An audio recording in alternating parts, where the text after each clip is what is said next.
광야에 달리는 인생아 너의 가는 곳 그 어디이냐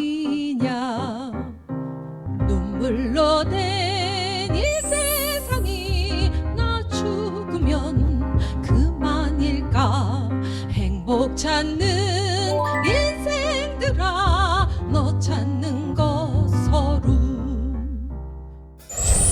여러분은 근현대사 시절연가 안녕하세요. 노래하는 대중음악 사학자 장유정입니다. 네, 안녕하세요. 김장실입니다. 네, 안녕하세요. 하재근입니다.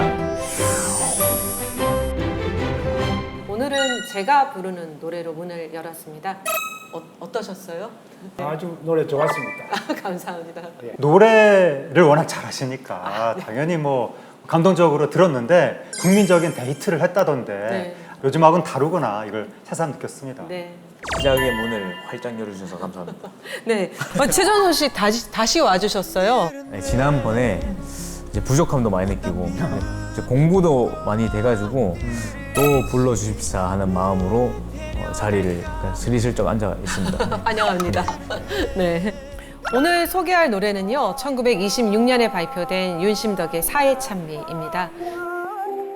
제가 정말 사랑하는 노래이기도 한데요. 제가 윤심덕에 대한 연구도 오랫동안 해오기도 했고요. 또 다른 여가수들하고 함께 책도 쓰려고 준비도 했었거든요. 저도 제 책 트롯의 부활에 윤심덕에 관해서 자료를 잘 정리를 해놨습니다만 도대체 어떤 점이 그렇게 우리 장 교수님을 사로잡았는지 모르겠습니다. 한마디로 정의하면 뭐라고 볼 수 있겠습니까? 윤심덕의 사해찬미는. 저는 윤심덕의 사해찬미가요. 윤심덕이 죽기 전에 우리에게 남긴 유서 또는 유언이나 마찬가지라는 생각을 했었거든요. 그래서 좀 남다른 의미가 있고요. 이 노래를 부를 때마다 저는 어떤 마음이냐면 윤심덕을 추모하는 마음, 그러니까 진옥이굿을 하는 심정으로 노래를 하곤 합니다. 네. 최전설 씨는 어떻게 이 노래 잘 알고 계세요? 뭐 자세하게는 잘 모르는데 우리나라의 최초의 대중가요라고까지만 알고 있습니다. 그러니까 최초의 대중가요라고 하면 이 최초란 말이 너무나 어려운 말이어서 일단 유성기 음반을 우리나라에 알렸던 것은 굉장히 중요한 이 의미를 가지고 있다라고 볼 수 있죠. 하지만 최초의 대중가요라고 하기에는 약간은 좀 의문이 드는 노래이기도 합니다. 네. 어쨌든 뭐 이런저런 이설이 있습니다만 또 남녀노소 누구나 좋아하는 노래로 알려지게 된 본격적인 가요가 저희 사해찬미고 이 노래는 루마니아 작곡가 요시프 이바노비치가 쓴 다뉴브강의 잔물결이라는 곡에다가 윤심덕이 직접 가사를 붙였다고 합니다. 근데 이 노래가 우리나라 역사상 제일 유명한 노래 중에 하나가 아닐까라고 생각이 되는데 그러니까 이 노래 자체를 아는 분들은 그렇게 많지는 않은데 이 제목 사해찬미 이게 너무 유명한 거예요.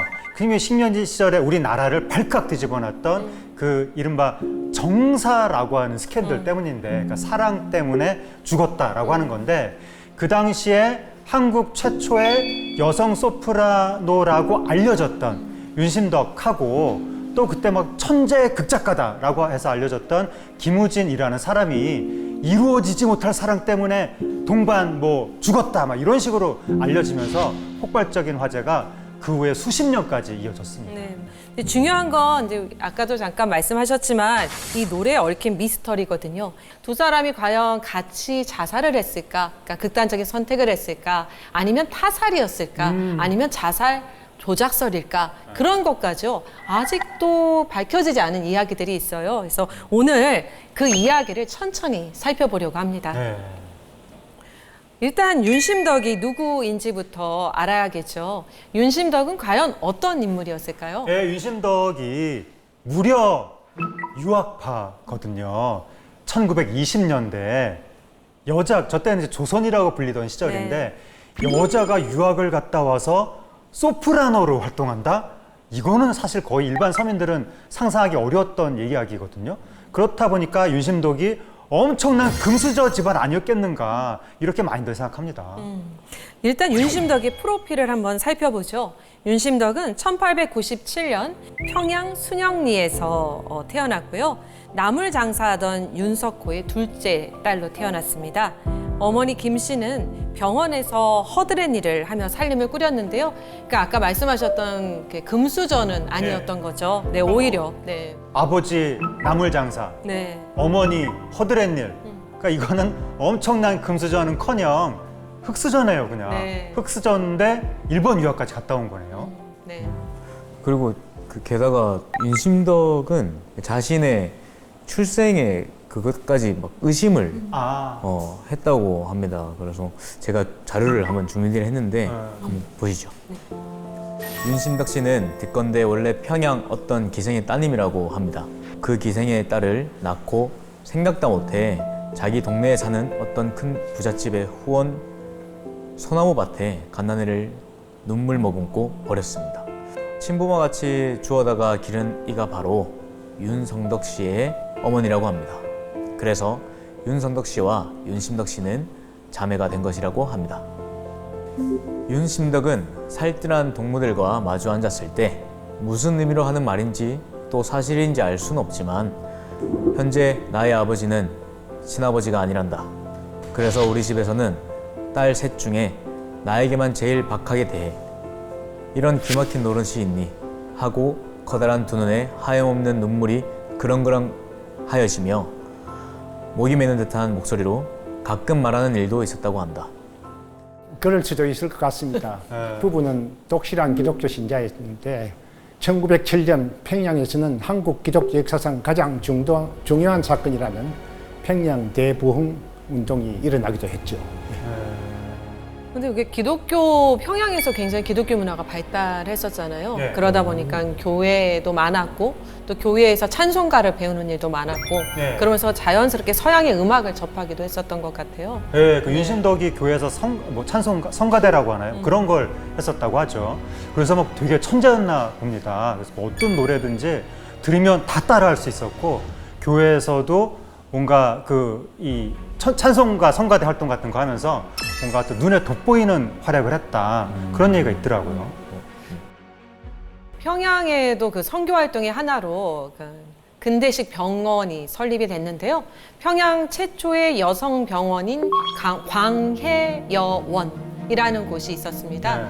로제타 셔우도홀이라는 미국인 의료 선교사가 설립한 곳인데요. 윤심덕의 어머니 김 씨가 바로 이 병원에서 일을 했어요. 근데 아마 로제타 셔우도홀이 누구야 할지 모르겠는데 저분의 아들 셔우도홀이 그 우리나라 결의 그 크리스마스 실 있잖아요. 그걸 처음으로 만드신 분이기도 해요. 그래서 집안이 굉장히 아주 중요한 집안이었고요. 그 윤심덕의 어머니 김 씨가 이 병원에서 일할 때 윤심덕이 바로 14살 정도였다고 하거든요. 근데 그때부터 사무직으로 일을 했다고 합니다. 홀 여사는요, 당시 여자 의사를 양성하고 싶어 했었거든요. 그래서 윤심덕에게 의사가 되라 이렇게 권유를 합니다. 하지만 윤심덕은 의사가 되고 싶진 않았던 거예요. 대신 교사가 되기 위해서 사범학교에 들어갔습니다. 네, 그러니까 이제 윤심덕이 어렸을 때부터 아까 말씀드렸던 것처럼 노래를 잘했고 재능이 있었는데 근데 집안은 흑수저 집안이고 가난하니까 윤심덕이 돈을 아까 뭐 14살부터 일을 했다고 나왔는데 그때부터 윤심덕이 어떤 좌절이 시작된 것일까? 그런 느낌이 들기도 하고 윤심덕의 꿈을 펼치지 못했던 거죠. 근데 보통 이렇게 예술적인 꿈을 가진 사람들이 현실에 적응할 때 힘든 경우가 많은데 최전설 씨도 예술 쪽을 지금 네. 하신 거잖아요. 음악 쪽도 하시고 미술 쪽에도 재능이 있으시고 그런 쪽으로 공부를 할 때 뭐 주변에서 반대라든가 걱정이라든가 그런 건 없었나요? 감사하게도 제가 미술을 하고 싶다 했을 때도 주변 사람들이 다 응원해 주셨고 음악을 하겠다고 했을 때도 주변 사람들이 다 응원을 해줬어요. 그래서 정말 다행이네요. 너무 다행입니다. 주변 친구들을 보면 반대로 막 싸우고 네. 막 그런 게 많은데 저는 너무 감사한 가정에서 자란 것 같습니다. 김장식 선생님은 공부만 주로 하셨잖아요. 근데 노래도 좋아하시잖아요. 노래를 엄청 좋아했지만 또 이 길로 가서는 승부가 안 된다는 걸 일찌감치 깨달았기 때문에 예, 공부를 해야 되겠다 그 생각을 했습니다. 사실 저도 꿈이 어렸을 때부터 가수였기 때문에 저는 가수만 보면서 왔었거든요. 근데 그게 좌절이 어느 순간 되는데 딱 현실적인 문제에 딱 부딪혔어요. 아, 내가 이걸 가지고 먹고 살 수 있을까? 근데 저는 답이 안 나오더라고요. 그래서 이제 저도 공부로 예. 또 방향을 틀었었던 기억이 납니다. 그래서 전선 씨가 대단한 것 같아요. 예술의 길로 밀고 간 거잖아요. 네. 아, 우린 모두 다 예술가입니다. 근데 이 자리에 있는 분들 중에서 지금 3대 1로 쫙 하고 갈리는데 여기 넘어설 수 없는 선이 하나 쫙 무슨 그어져 말씀을요? 있는데 네. 전 노래 잘하는 분들 너무 부러워합니다. 제가 음치라는 거에 대한 한이 엄청납니다. 그런데 윤심덕의 집안은 뭐 경제적으로는 흑수저였지만 DNA는 그쵸. 완전히 금수저 DNA였던 것 같습니다. 음악적인 재능이 엄청났던 거예요. 윤심덕 본인이 그랬을 뿐만 아니라 두 동생까지도 다 음악적인 재능이 있었던 거예요. 그래서 나중에 윤심덕의 여동생인 윤성덕은 피아니스트가 됐습니다. 남동생 윤기성은 바리톤 성악가가 됐습니다. 그런데 그 와중에 동생들이 또 유학까지 갔다 왔거든요. 엄청난 일을 한 건데 문제는 윤심덕이 동생 뒷바라지까지 다 독박을 썼다는 것이죠. 이런 것들도 윤심덕에게는 뭔가 이 뭐랄까요? 뭐 무게? 족쇄라고 네, 해야 족쇄. 될까? 네. 그러면서 윤심덕을 굉장히 힘들게 만든 요인이 아니었을까? 그런 생각도 해봅니다. 네. 맞습니다. 그 윤심덕은요, 이때 이제 교사 시절을 거쳐서 관비 유학생이 되어서 일본으로 건너갔거든요. 홀 여사는 윤심덕이 일본 유학을 할 때 후견인을 해줄 정도로 윤심덕을 굉장히 아꼈습니다. 그래서 여담이지만 윤심덕은 교장 선생님에게는 뭐 할아버지라고도 하고요. 또 사감에게는 또 어머니라고 부를 정도로 아주 넉살이 좋았다고 합니다. 네. 그다음 제가 에피소드 좀 구체적으로 기억이 안 나는데 보통 같으면 좀 어려워할 남자 관리자 이런 네. 사람한테도 아주 그냥 확 다가가서 친밀하게 얘기하고 그랬다고 하는데 그렇게 호탕한 성격이기 때문에 더 그 식민지 조선 그 사회 억압적인 분위기에서 좌절감을 더 크게 느끼지 않았었을까 그런 느낌도 듭니다. 자의식이 굉장히 강했던 것 같고요. 네. 그리고 아까 뭐 말씀하셨지만 식민지 조선이 품기에는 굉장히 좀 앞서 나갔었던 네. 선구자적인 그런 사람이었다라고 얘기를 할 수 있습니다. 그래서 윤심덕은 총독부에서 주는 장학금을 받는 최초의 유학생으로 일본에 건너갔거든요. 그 당시 소프라노 겸 피아니스트 한기주, 또 바리톤 김문보, 그다음에 박환병이 선발이 됐었는데요. 청산학원을 거쳐서 결국 동경음악학교 첫 조선인 유학생이 됐죠. 사범가 갑종이라고 하는데요. 이제 교사가 되기 위해서 노래를 했던 거지, 그러니까 성악가부터 시작을 했던 건 아니었고요. 근데 이때 윤심덕의 나이가 21살이었어요. 네. 그러면 이제 자기 길을 드디어 찾아서 가는 거네요. 그쵸. 예, 결국은 뭐 의사도 싫다, 다른 것도 싫다. 그러니까 본인이 하고 싶었던 노래를 부르기 위해서 네. 일본으로 갔던 거죠. 네. 그렇게 윤심덕이 음악학교를 다닌 지도 이제 3년이 지납니다. 그래서 1921년 윤심덕은 학생 동아리 극예술협회 여기서 그 김우진을 만나게 됩니다. 근데 극예술협회가 뭔가요? 예, 극예술협회는 일본 동경에서 문학과 기악 같은 예술 분야를 공부하던 유학생들이 조직한 연극 연구 단체입니다. 그래서 와세대 대학 영문과에 다니던 김우진이 주축이 돼가 10명 정도가 주요 멤버였다고 합니다. 그럼 김우진은 어떤 사람이었습니까?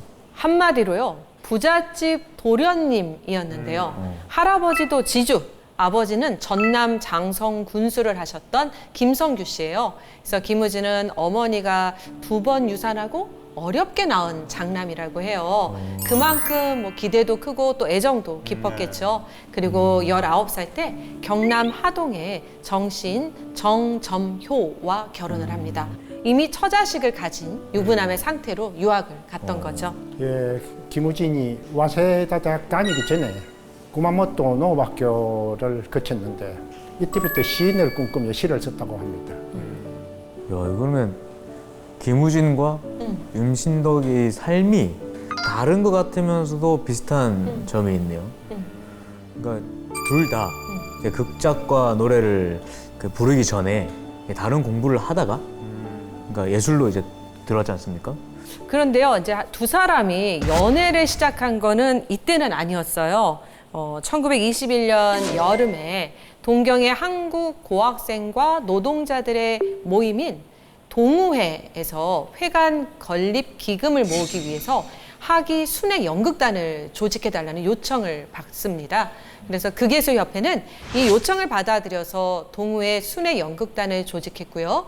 7월 9일부터 8월 18일까지 약 한 달 동안 부산, 김해, 목포, 서울, 평양, 원산 등을 돌아다니면서 공연을 가졌거든요. 그래서 이때 두 사람이 사랑에 빠진 게 아닐까. 근데 공연을 다니면서 정말 윤심덕이 남성들한테 인기가 굉장히 많았습니다. 그래서 호감을 보이는 남성들이 많았는데요. 오히려 김우진한테 마음이 끌렸던 이유는 하숙집에 찾아가서 좋다고 했대요. 그랬더니 김우진이 대답도 없이 픽 웃고 말았다는 거죠. 네, 그래서 어떻게 생각하시나요? 네, 나를 이렇게 대한 사람은 네가 처음이야. 뭐 나한테 관심 갖지 않는 이성을 봤을 때 뭐 이런 호감을 가졌던 적이 있으세요? 아니 뭐 저요? 저는 원래 저를 좋아하는 사람을 좋아하고 저를 안 좋아하는 사람을 안 좋아하는 성격이라서 편하네요. 네. 상대방이 저한테 관심이 없는 것 같으면 그러시군요 하고 대충 그렇게 생각하는데 김장실 선생님 공부만 하신 우리 김장실 선생님도 혹시 이렇게 호감을 가진 뭐 여성분에게 어떻게 뭐 표현을 했거나 뭐 그랬던 경험이 있으세요? 그런 경험이 이제 사실은 없고요. 예. 있는데 지금 저런 상황을 상상을 해보면, 네. 상상을 해보면 당신을 좋아한다고 했으면 도대체 내가 어떻게 해야 될지 굉장히 저는 당황했으리라고 봅니다. 사람이 호강에 겨우면 특이한 걸 찾는다고 윤신덕처럼 만인이 우러르고 떠받들어주는 위치에 서면 홀대하는 사람이 오히려 특이해 보이기도 하고 그런 게 또 있는 것 같습니다. 그러게요. 그 마음은 잘 모르겠습니다. 네, 순회 공연을 마친 두 사람은요, 방학을 맞아서 각자 자신의 고향인 평양, 목포로 돌아가거든요. 근데 갑부집의 아들이잖아요, 김우진이. 그래서 이동 경비도 다 주겠다. 그래서 가족 음악회에 윤심덕을 초청을 합니다. 그래서 윤심덕의 남동생 윤기성은 또 성악을 하고 여동생인 윤성덕은 피아노를 쳤기 때문에 이렇게 삼남매가 함께 목포에 가서 시간을 보내게 되죠. 네. 이렇게 보면 김우진도 윤심덕한테 관심이 있었을까요? 어떠세요? 남성들 입장에서 볼 때. 근데 뭐 네. 저 상황을 보면 윤심덕이 조선의 아주 희귀한 서양 음악가 집안이었던 거잖아요. 그럼 뭐 그 당시 부자들이면 누구나 초청할 만한 뭐 메리트가 있지 않았었을까 싶기도 별 관심은 하고. 없었다. 근데 관심은 네. 유부남이 어떤 여자한테 관심이 생겼는데 굳이 가족 단위로 만날 이유가 있을까? 개인 대 개인 1대1로 몰래 만나지 않을까요? 그것도 말이 되긴 하네요. 네. 네, 오히려 만약에 관심이 있었으면 네. 공개적으로 우리 집에 초청하기보다는 몰래 만나는 걸 택했을 네. 거다. 그것도 있었을 것 같아요. 윤심덕이 좀 경제적으로 어려웠으니까 네. 그렇게 해서 자존심을 건드리지 않으면서도 윤심덕을 도와줄 수 있는 방법이 아니었을까. 너를 건네주기 네. 위해서 다른 여자들을 다 건네줬던 거야. 이렇게 되는 거야. 너 한 명을 건네주기 위해서 패스해서. 다시 우리 윤심덕 이야기로 좀 돌아가 볼까요? 윤심덕은 이후에 1923년 6월에 완전히 귀국을 합니다. 그래서 종로 중앙청년회에서 독창회를 갖고요. 소프라노로 데뷔를 하는데요. 이때부터 서울에서 열리는 모든 음악회에 윤심덕을 넣을 만큼 일약 스타가 됩니다. 당시 기사를 보시죠. 입장권은 미리 다 팔려 지난 27일 밤에 음악회를 열어 대성황을 이루었고 이 길에 다시 일반 인사의 청구로 제2회 음악회를 제1관에서 열었는데 특히 윤심덕 양의 동정으로 독창이 있었으며 입장권은 음악회 개최하기 전에 전부 다 팔렸다더라. 예, 문제는 윤심덕이 소위 말하는 신여성이고 뭐 이름도 있고 그렇지만도 빛 좋은 겨잘구라는 겁니다. 소프라노로 지금도 이름이 크게 나지 않으면은 클래식 음악 해가지고 돈 벌기가 쉽지 않는데 당시 일제시대에 뭐 돈 벌기가 쉽지 않습니다. 경제적으로 몹시 어려움을 겪었습니다. 그래서 돈 많은 남자들하고 스캔들이 그 과정에서 좀 터지고 또 그게 크게 보도되니까 러시아까지 도망도 가고 그런 식으로 굉장히 힘들었던 시간을 그때 보내고 있었어요. 당대 최고의 여자 스타를 가만히 둘 리가 없잖아요. 그래서 신여성 윤심덕의 일거수일투족이 정말 기사화되고 소문들은 입을 타고 쉽게 부풀려지고 함경도 출신의 재력가와의 뭐 혼담도 오갔지만 개인적인 이유로 또 깨지기도 했고요. 또 동생이 유학비를 마련하는 데 도움을 준 경성의 부호, 또 이용문과 친하게 지냈다는 이유로 그의 애첩이 됐다, 뭐 이런 소문까지 있었거든요. 이 기사를 한번 보시죠.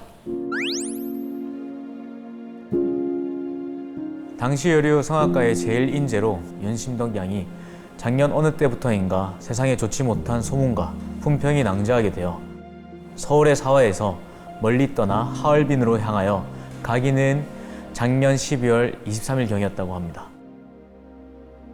아주 소식이 단절되어 소문은 더욱 높아갔고 풍설은 또 다시 풍설을 낳아 사실과 사실 아닌 이야기가 자자하였습니다. 이제 기자는 윤양에 대한 전후 사실을 각 방면으로 낱낱이 조사하여 윤심덕 양의 정체를 해부하여 놓으려 합니다. 아까 그 또 기사가 네. 그 기획 연재 기사로 5회까지 신문 기사에 또 실렸다고 하니까 사실 아무리 연예인이라고 해도 화장실 가는 것도 무서웠을 것 같아요, 진짜. 네, 낱낱이 다 해부를 하겠다라고까지 얘기를 하거든요. 여자 소프라노 가수의 사생활이 거의 뭐 온 국민의 입방아에 오른 상황인데요. 당시 윤심덕의 심정이 어땠을까 상상조차 할 수가 없습니다. 여러 사람의 관심을 받는 소위 인기 스타였기 때문에 그만큼 대가를 치러야 한다고 하지만 또 그 대가를 치르는 것 치고는 너무 심하지 않나 하는 생각이 듭니다. 요즘도 스타들이 막 그 내 사생활이 가십이 되고 그 도마 위에 올라서 막 난도질을 당하고 이러면 막 우울증 걸리고 그러잖아요. 그 당시도 충분히 뭐 그랬을 법하고 거기다가 언론 매체까지 나와서 해부하겠다 이런 상황이 되다 보니까 굉장히 쫓기는 심정이었을 것 같은데 그러니까 하루하루가 굉장히 고통이지 않았을까 그런 생각도 듭니다. 제가 이게 중국 상하이에 2019년에 간 적이 있어요. 그러니까 독립운동가들의 흔적을 찾아서 갔었는데요. 거기 상하이에는요, 예술가들의 묘가 있습니다. 복수원이라고 예술가들만 모여 있어요. 그 묘에는. 근데 거기에 제가 이제 영화 황제로 통했던 중국에서 김염이라는 분의 묘를 찾아갔었던 건데요. 그 옆에 란링위, 완영옥으로 알려져 있는 그 란링 위에 묘비가 있는 거예요. 근데 봤는데 제가 근데 그때 사진을 찍어 왔는데 입 모양들이 이렇게 막 이렇게 붙어 있어요. 근데 이분의 삶이 뭐였냐면 16살 때 완전 찢어지게 가난한 집에서 태어나가지고 이분이 영화 배우로 크게 성공을 합니다. 근데 정말 그 수없이 많은 추문과 소문 때문에 괴로워하다가 인언가외 사람들의 말이 두렵다라는 유서를 남기고 물론 이게 이설이 있긴 합니다만 그리고 이제 극단적인 선택으로 생을 마감하거든요. 그래서 그 입 모양이 바로 그런 걸 뜻한 게 아닐까. 그러고 나서 제가 윤심덕을 바라보니까 아 윤심덕도 정말 힘들었겠다. 그러니까 오늘날 우리 연예인들이 그 사람들의 그 말 때문에 결국은 극단적인 선택을 하는 것처럼 아, 윤심덕이 얼마나 힘들었을까라는 생각이 들어서 어떻게 보면 우리 사회가 윤심덕에게 많은 빚을 지고 있다라는 생각 그리고 극단적인 선택으로 몰고 갔다라는 생각 그래서 저는 저 소문에 희생당한 첫 번째 연예인이 아닐까라는 생각을 했었어요. 네. 돈도 너무 못 벌었던 것 같습니다. 그때 막 신여성지에서 윤심덕 같은 막 여왕이라고 할 정도로 엄청나게 막 관심은 많이 받았는데 정작 공연을 해봐야 출연료가 교통비 더하기 이 꾸민 비용, 뭐 화장하고 뭐 옷 이런 거 비싸잖아요. 그 당시 옷도 비쌌겠죠. 딱 그 정도 비용할 정도만 출연료를 줬다는 거 아니에요. 본인의 가난과 동생을 챙겨야 되는 상황 속에서 굉장히 고통받지 않았나라는 생각이 네. 듭니다. 그러니까 그렇게 보면 윤심덕의 행동 하나하나가 평가의 대상이 됐던 건데요. 그래서 그 때문에 힘들어했고 김우준한테 더 의지하고 또 자주 찾아갔다고 합니다. 그렇게 이제 경제적으로 힘들었던 윤심덕에게 김우진은 연극 단체 토굴에 들어가라고 권유를 합니다. 그래서 윤심덕은 또 노래 부르는 거 말고도 연극 배우로도 활동을 했지만 또 그것도 다 잘 되지 않았습니다. 맞습니다. 그래서 아이러니하게도 그래서 윤심덕이 중요한 인물인데요. 돈을 벌기 위해서 성악이 아닌 그러니까 오늘날 우리가 유행가라고 할 수 있는 뭐 유행가, 민요, 찬송가, 심지어 캐럴까지도 모든 장르를 망라해서 노래를 불렀어요. 그래서 그 중에서도 제가 오늘 아주 특별한 노래를 소개해드리려고 합니다. 네. 윤심덕이 그 당시에 어떤 노래를 불렀는지 궁금합니다. 네, 제가 오늘 소개해드릴 노래는요. 윤심덕이 부른 노래 중에 원곡은 아직 밝혀지지 예. 않았어요. 근데 한국 대중음악박물관 경주에 있거든요. 그래서 유일하게 음반이 한 장 있는 거예요. 그래서 제가 그걸 알고 관장님께 음원을 어렵사리 굉장히 한 2년은 제가 그 간을 봤다라고 할까요? 그래서 결국은 그 음원을 받아서 제가 다시 부를 수 있었는데요. 2020년에 제 음반 경성 야행에 처음으로 수록을 했고 또 처음으로 재연을 해서 초연도 했었던 노래입니다. 바로 추억이란 노래가 있거든요. 이 추억이란 노래 한번 들어보시죠.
근데 이 노래가 이게 가사가 뭐 세상이 늙어간다, 뭐 사랑이 식어간다, 친구도 간 곳 없다 이런 식의 가사가 나오다 보니까 뭔가 조금 우울하고 쓸쓸한 듯한 그런 느낌이 있어서 이게 윤심덕이 나중에 비극적으로 사라진다는 정보를 알고 봐서 더 그런지는 몰라도 뭔가 이때부터 계속해서 우울의 정조가 흘렀던 것이 아닌가 그런 느낌이 있습니다. 어떻게 전선 씨는 저 노래 혹시? 뭔가 아무도 없는 그 골목에서 저 가로등 밑에 가서 그냥 눈 감고 부르고 있을 것 같은 느낌이 들어요. 네. 그냥 그만큼 뭔가 외로운 느낌이 들었습니다. 근데 이제 저 노래 같은 경우는 이제 친구에 대한 그리움을 또 담고 있는 거거든요. 예. 세상도 늙어가고 뭐 근데 다 소용 없지만 그래도 내 사랑은 내 친구가 있는 그곳에 있다. 이제 그러한 그 추억, 친구와의 추억을 떠올리면서 네, 그러니까 사랑도 뭐 식어가고 하지만 우정은 변치 않지 않을까? 이제 이런 내용을 담고 있습니다. 근데 윤심덕이 이렇게 네. 현실에서 엄청 이렇게 바둥거리고 있을 때 김우진은 뭐 하고 있었나요? 이무진은 일본 유학을 마치고 자기 고향 목포로 돌아와가지고 많이 힘들었다고 합니다. 그래도 아버지가 세운 상성 한명 회사의 사장으로 근무했는데 이제 이 회사는 주로 토지 등 부동산 매매하는 그런 회사였다고 합니다. 그런 가운데서도 김우진이 틈틈이 글을 썼다고 합니다. 48편의 시, 또 뭐 5편의 희곡, 20여 편의 평론을 발표했다고 하는데 근데 그 당시에 썼던 시의 제목들이 심상치가 않습니다. 제목을 보면 주검, 사와 생의 이론, 주검의 이론 이런 제목들이 있는 거예요. 옛날에 죽음을 주검이라고 했었는데 그러니까 뭔가 철저하게 현실을 부정하면서 개혁의 세계를 담은 그런 내용이라고 하는데 특히 대표작으로 꼽히는 난파 이게 또 내용이 유교적인 가족 구조 안에서 현대적인 서구 윤리를 지닌 한 젊은 시인이 몰락하는 과정을 그린 거예요. 그렇다 보니까 자기 자신 얘기 아니냐 그런 얘기도 나오고 있습니다. 각자의 삶에서 괴로워하던 두 사람은 1926년 일본에서 만납니다. 그래서 윤심덕은 오사카 리토 레코드에서 음반 취입 의뢰를 받게 되는데요. 그리고 이 당시 윤심덕이 노래 녹음을 하면서 한 곡만 더 녹음할 수 있겠느냐라고 물었고요. 기꺼이 허락을 받고선 윤심덕이 바로 이바노비치의 다뉴브 방의 잔물결에 가사를 붙인 노래를 부르게 되죠. 그리고 동생 윤성덕이 피아노 반주를 해줍니다. 그런데 이 노래가 가사도 그렇고 곡조도 그렇고 어찌 슬프든지 원래 녹음하는 기사들은 냉정한 사람들이기 네. 때문에 잘 울지를 않는데 이 노래 듣고 울었다는 일화가 있습니다. 네. 멍멍한 권연이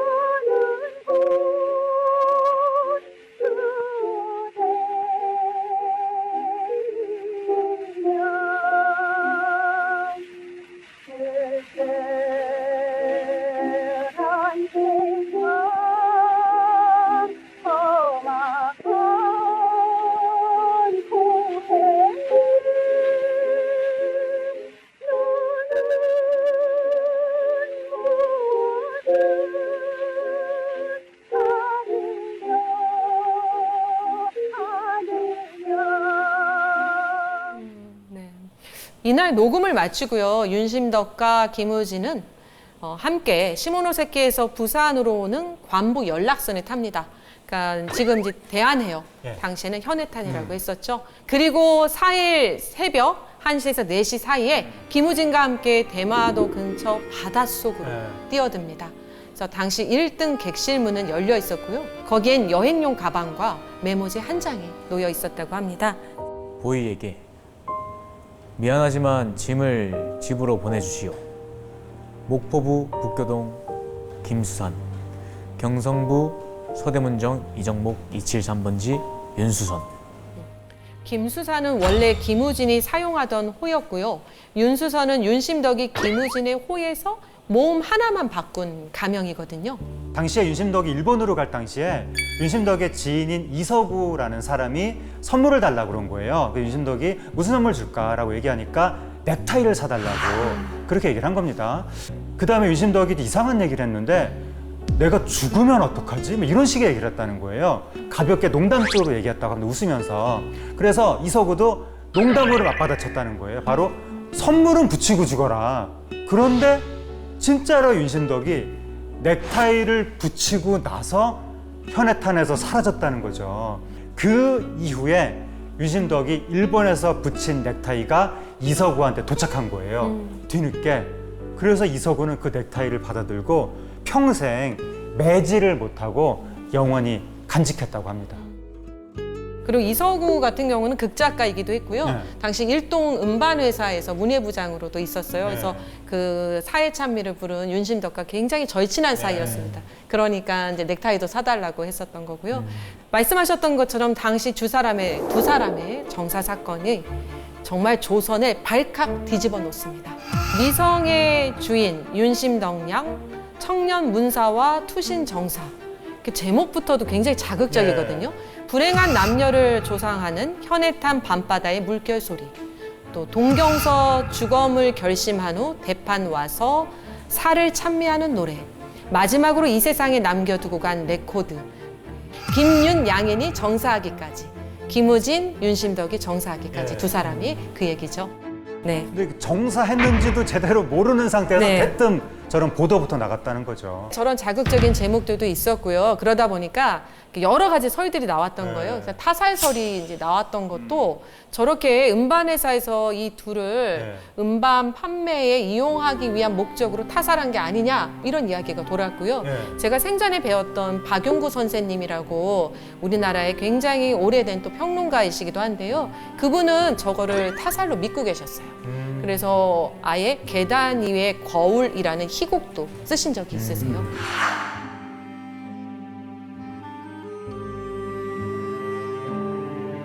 어쨌든 일본에 유학한 재원이 사람들의 의목을 끄는 이런저런 스캔들로 일으키다가 또 아내가 있는 부잣집 아들하고 죽었다는 소위 정사사건.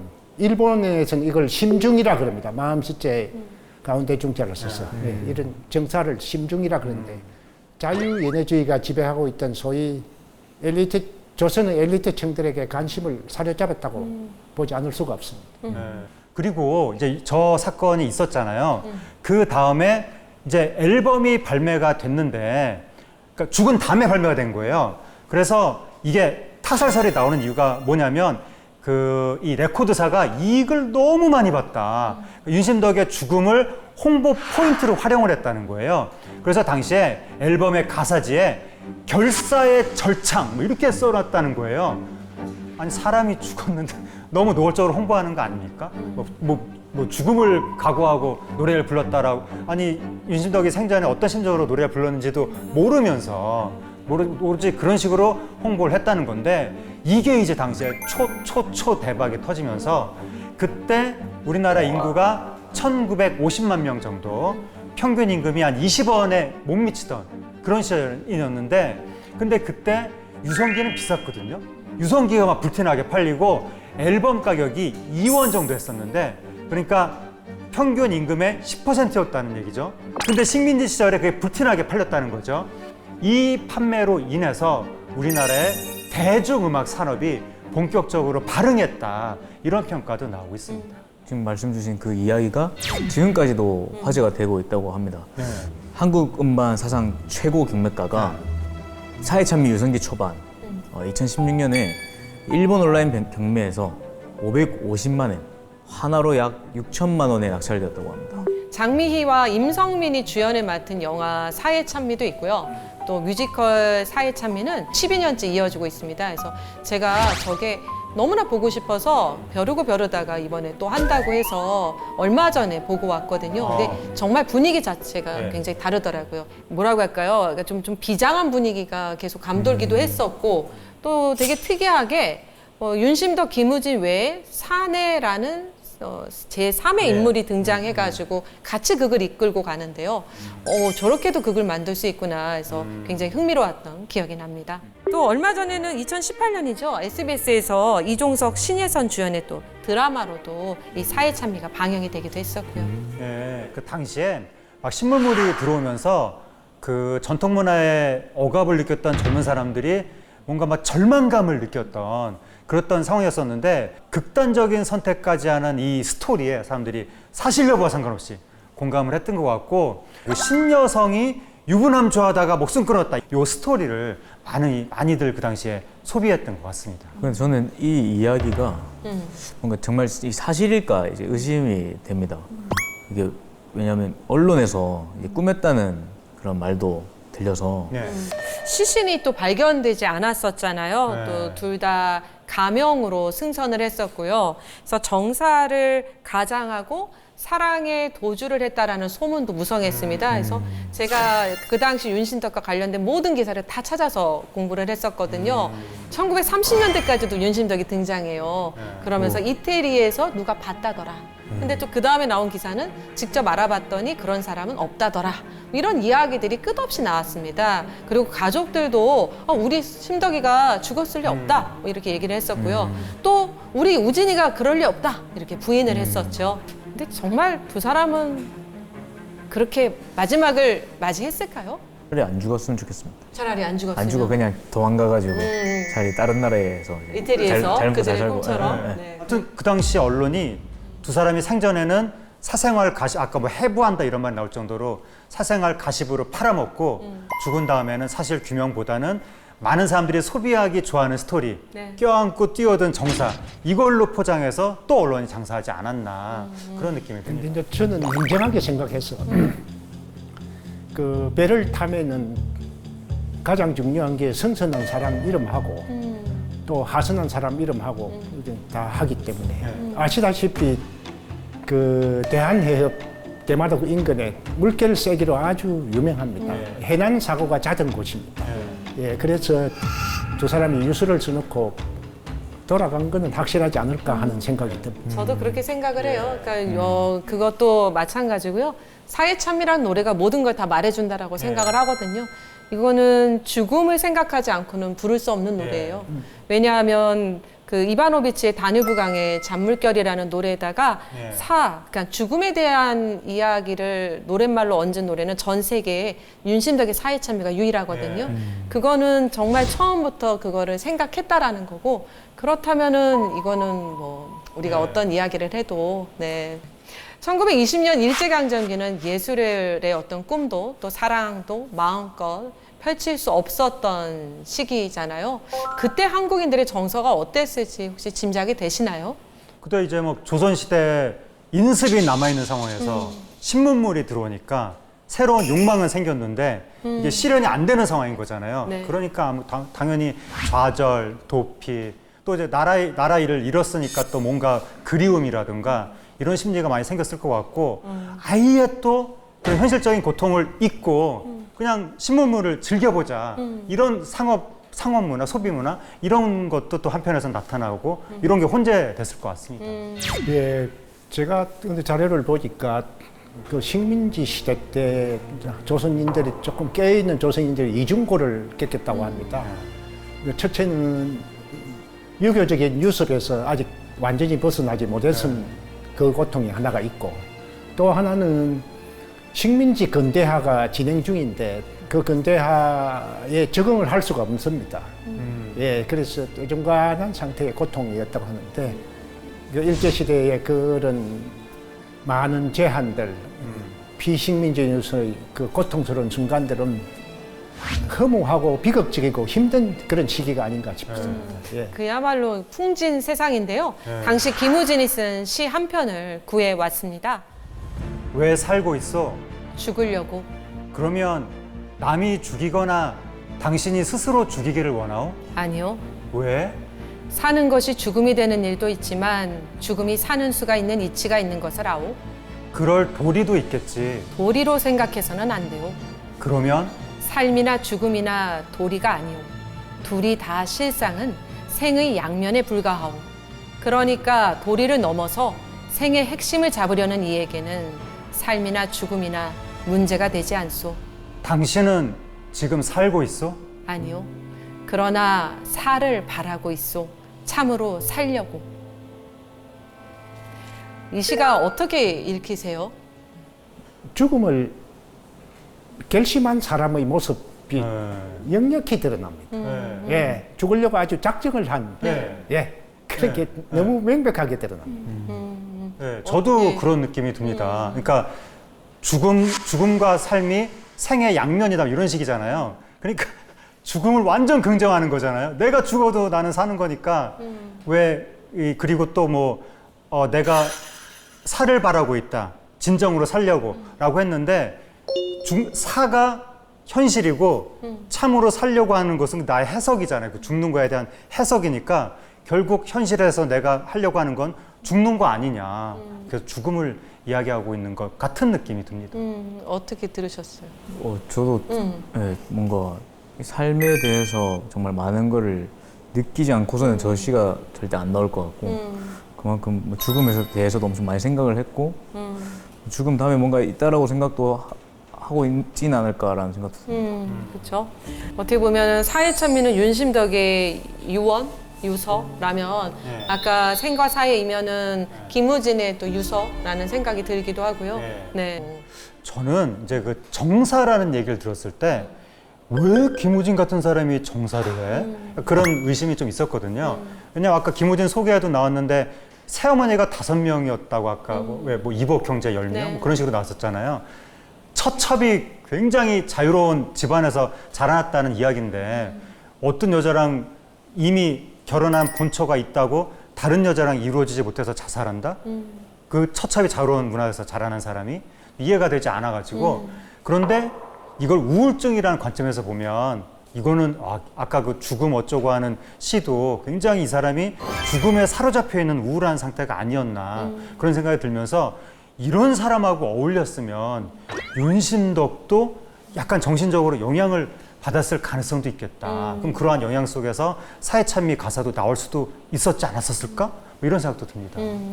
윤심덕도 그렇고 김우진도 그렇고 그러니까 개인적으로 느껴야 되는 그런 어떤 우울감이나 이런 것들이 작용을 했을 것 같아요. 네. 그래서 사회참미 가사를 윤심덕이 직접 썼을 수도 있고 김우진이 썼을 수도 있고 혹은 두 사람이 주고받으며 영향을 받아서 이렇게 함께 썼을 수도 있는데요. 어쨌든 아까 저한테 되게 인상 깊었던 구절은 삶이나 죽음이나 도리가 아니오. 둘 다 실상은 생의 양면에 불과하오. 그래서 생의 핵심을 잡으려는 이에게는 삶이나 죽음이나 문제가 되지 않소. 이 구절이 역설적이게도 치열하게 또 인간답게 자유롭게 살고 싶다라는 말로 들리기도 합니다. 네. 예, 실제로 사회참미음반 뒷면에 보면은 부활의 기쁨이라는 찬송가가 또 있습니다.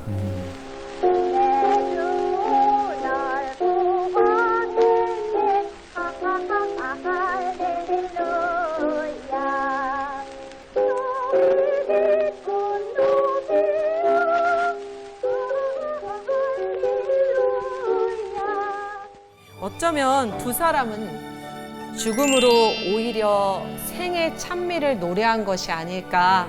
사실은 오늘 그래서 제 복장도 이렇게 화려했던 것입니다. 네.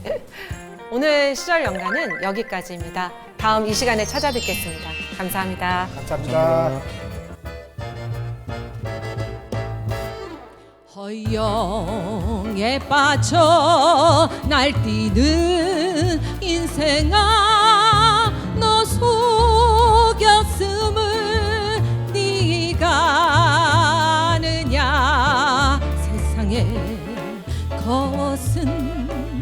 너에게 허무히 낮춘